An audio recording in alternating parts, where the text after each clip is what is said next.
السلام علیکم ورحمۃ اللہ وبرکاتہ۔ الحمدللہ رب العالمین۔ ساری خوبیوں کے مالک اللہ رب العزت کے لیے ہی سب تعریفیں ہیں، جس نے ہماری ضرورت کی تمام چیزوں کو پیدا کیا اور ہماری ہدایت کے لیے اپنے محبوب پاک محمد رسول اللہ صلی اللہ علیہ وآلہ وسلم کو بھیجا۔ والصلاۃ والسلام علی خاتم الانبیاء والمرسلین۔ آج ہماری گفتگو کا موضوع آسان ترین اور مختصر تجوید القرآن کورس کا سبق نمبر 39 ہے۔ ہم بلا تمہید ہی چلتے ہیں قاری صاحب کی خدمت میں آج کے سبق یعنی سبق نمبر 39 کے لیے۔ آسان اور مختصر تجوید القرآن کورس کی الحمدللہ یہ کلاس نمبر 39 ہے، اور کلاس نمبر 39 میں مزید 4 الفاظ کے ہجے کرنا سیکھیں گے۔ اب آپ یہاں پر دیکھیں، یہ لفظ ہے خلیفتن۔ اس لفظ کے آخر میں 2 زبر ہیں یعنی تنوین ہے، اور اس لفظ کے ہجوں میں بنیادی طور پر تنوین کے ہجے کرنا سیکھیں گے۔ بسم اللہ الرحمن الرحیم۔ خو زبر خو، لام یا زیر لی، خلی۔ فا زبر فا، خلیفہ۔ تا 2 زبر تن، خلیفتن۔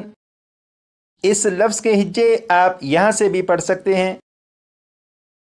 اب آپ یہاں پر دیکھیں، یہ 2 الفاظ ہیں، ان دونوں الفاظ میں سے اگر اس اکیلے لفظ کے ہجے کرنے ہوں تو اس لفظ کے اکیلے کے ہجے اسی طرح کریں گے جس طرح اس لفظ کے ہجے کیے، اور اگر اس اکیلے لفظ کے ہجے کرنے ہوں تو اس لفظ کے اکیلے کے ہجے اسی طرح کریں گے جس طرح اس لفظ کے ہجے کیے۔ لیکن اگر ان دونوں الفاظ کو ملا کر ہجے کرنے ہوں تو ان کے ہجے میں تھوڑا سا فرق ہے۔ اب وہ فرق معلوم کریں گے، جیسے رو زبر رو، سین واو پیش سو، رسو، لام 2 زیر لن، رسولن۔ اب آپ یہاں پر غور کریں کہ اس لفظ کے آخر میں لام کے نیچے 2 زیر ہیں یعنی تنوین ہے، اور جب اس لفظ کو پڑھا تو لام پر غنہ نہیں کیا تھا، لیکن جیسے ہی آگے کاف کو پڑھوں گا تو پھر پیچھے سے ملا کر جب پڑھوں گا تو یہاں پر لام پر غنہ کر کے پڑھوں گا، جیسے کاف زبر کا، رسول کا، رسول کا، رو یا زیر ری، رسول کری، میم 2 زیر من، رسول کریم۔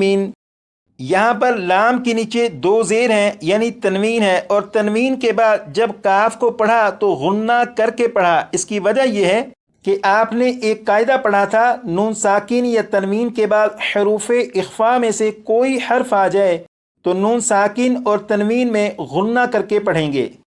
اب آپ یہاں پر دیکھیں، یہاں پر تنوین اور تنوین کے بعد کاف حروف اخفاء میں سے آ چکا ہے، تو جب تنوین کے بعد کاف حروف اخفاء کو پڑھ لیا تو پھر یہاں پر غنہ کر کے پڑھا، اور اخفاء کا قاعدہ اگر آپ پڑھنا چاہیں تو یہاں سے آپ اسے پڑھ لیجئے گا۔ اب آپ یہاں پر دیکھیں، یہ 2 الفاظ ہیں، ان میں سے اگر اس اکیلے لفظ کے ہجے کرنے ہوں تو اس طرح پڑھیں گے، میم نون زبر من۔ لیکن اگر ان دونوں الفاظ کے اکٹھے ہجے کرنے ہوں تو پھر اس طرح پڑھیں گے، میم نون یا زبر میں، میں یا زبر یا، میں یا، قوف واو پیش قو، من یقو، لام پیش لو، من یقولو، من یقولو۔ یہاں پر نون ساکن کو یا میں ادغام کر کے پڑھا، اور ادغام کا قاعدہ اگر آپ پڑھنا چاہیں تو یہاں سے پڑھ لیجئے گا۔ اگر اس اکیلے لفظ کے ہجے کرنے ہو تو پھر پڑھیں گے میم نون زبر من، لیکن جب ان دونوں الفاظ کے اکٹھے ہجے کرنے ہو تو پھر پڑھیں گے میم نون یا زبر میں۔ یہ جو پڑھا میں یہاں پر غنہ بھی ہو رہا ہے، لیکن یہاں پر غنہ اس طرح سے نہیں کریں گے کہ زبان تالو سے لگا کر غنہ کریں، بلکہ یہاں پر غنہ اس طرح کریں گے کہ زبان تالو سے ہٹا کر غنہ کریں گے۔ جب زبان تالو سے ہٹا کر آپ غنہ کریں گے تو یہ درست پڑھا جائے گا، اور ان کے ہجے آپ یہاں سے بھی پڑھ سکتے ہیں۔ اب یہاں پر دیکھیے گا یہ دو الفاظ ہیں، اگر ان میں سے اس اکیلے لفظ کے ہجے کرنے ہو تو پڑھیں گے میم نون زیر من، لیکن اگر ان دونوں الفاظ کو ملا کر ہجے کرنے ہوں تو پھر نون ساکن کے بعد جب با کو پڑھیں گے تو نون ساکن کو میم سے بدل کر غنہ کر کے پڑھیں گے، جیسے میم نون زیر من، با عین زبر با، اب ملا کر من با، دال زیر دی، من بعدی، من بعدی۔ یہاں پر نون ساکن کو میم سے بدل کر غنہ کر کے پڑھا، یہ اقلاب کے قاعدے کے مطابق پڑھا گیا، اور اقلاب کا قاعدہ اگر آپ پڑھنا چاہیں تو یہاں سے پڑھ لیجئے گا۔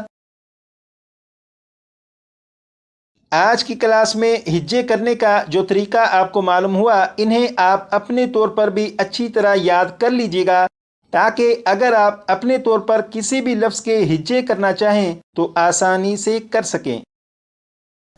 درخواست ہے کہ قاری صاحب اکثر فرماتے ہیں کہ آج کے سبق کو کم از کم 25-30 مرتبہ پڑھ لیا جائے، اور سابقہ اسباق کو بھی 10-15 مرتبہ پڑھ لیا جائے، تاکہ جب ہم تلاوت قرآن کی سطح پر پہنچیں تو تجوید اور ترتیل کے تمام قواعد ہمیں ازبر یاد ہوں۔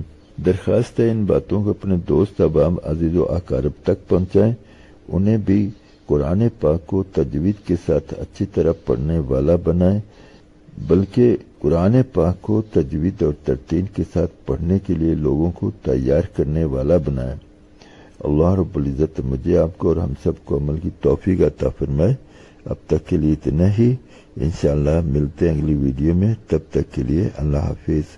السلام علیکم ورحمۃ اللہ وبرکاتہ۔